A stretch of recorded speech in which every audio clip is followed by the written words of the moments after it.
السلام علیکم، امید ہے آپ سب کہہ رہا عافیت سے ہوں گے۔ تو آئیے آج کی آیتیں شروع کرتے ہیں۔ بسم اللہ الرحمن الرحیم وَاذْكُرُوا إِذْ أَنْتُمْ قَلِيلٌ مُسْتَضْعَفُونَ فِي الْأَرْضِ تَخَافُونَ أَنْ يَتَخَطَّفَكُمُ النَّاسُ فَآوَاكُمْ وَأَيَّدَكُمْ بِنَصْرِهِ وَرَزَقَكُمْ مِنَ الطَّيِّبَاتِ لَعَلَّكُمْ تَشْكُرُونَ۔ شروع اللہ کے نام سے جو بڑا مہربان نہایت رحم کرنے والا ہے۔ اور یاد کرو جبکہ تم تھوڑی تعداد میں تھے اور زمین میں دبا لیے گئے تھے، تمہیں اندیشہ تھا کہ لوگ تمہیں اچک لے جائیں گے، تو اللہ نے تمہیں پناہ کی جگہ دے دی اور تمہاری مدد کی اپنی خاص نصرت سے، اور تمہیں بہترین پاکیزہ رزق عطا کیا تاکہ تم شکر ادا کرو۔ یہ آیت خاص طور پر مسلمان پاکستان پر بھی منطبق ہوتی ہے۔ بر صغیر میں مسلمان اقلیت میں تھے۔ ہندوؤں کی اکثریت کے مقابلے میں انہیں خوف تھا کہ وہ اپنے حقوق کا تحفظ کرنے میں کمزور ہیں۔ اپنے جان و مال کو درپیش خطرات کے علاوہ انہیں یہ اندیشہ بھی تھا کہ اکثریت کے ہاتھوں ان کا معاشی، سماجی، سیاسی، لسانی، مذہبی وغیرہ ہر اعتبار سے استحصال ہوگا۔ یا ایھا الذین آمنوا لا تخونوا اللہ ورسولہ وتخونوا اماناتکم وانتم تعلمون۔ اے اہل ایمان، مت خیانت کرو اللہ سے اور رسول صلی اللہ علیہ وسلم سے، اور نہ ہی اپنی آپس کی امانتوں میں خیانت کرو جانتے بوجھتے ہوئے۔ اللہ کی امانت میں خیانت یقیناً بہت بڑی خیانت ہے۔ ہمارے پاس اللہ کی سب سے بڑی امانت اس کی وہ روح ہے جو اس نے ہمارے جسموں میں پھونک رکھی ہے۔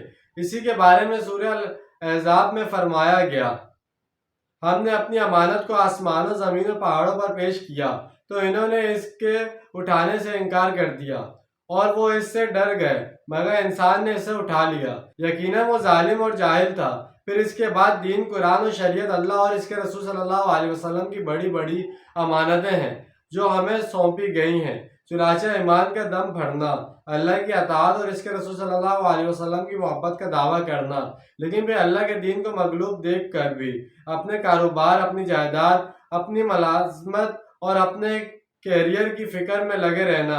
اللہ اور رسول صلی اللہ علیہ وسلم کے ساتھ اس سے بڑی بے وفائی، غداری اور خیانت اور کیا ہوگی۔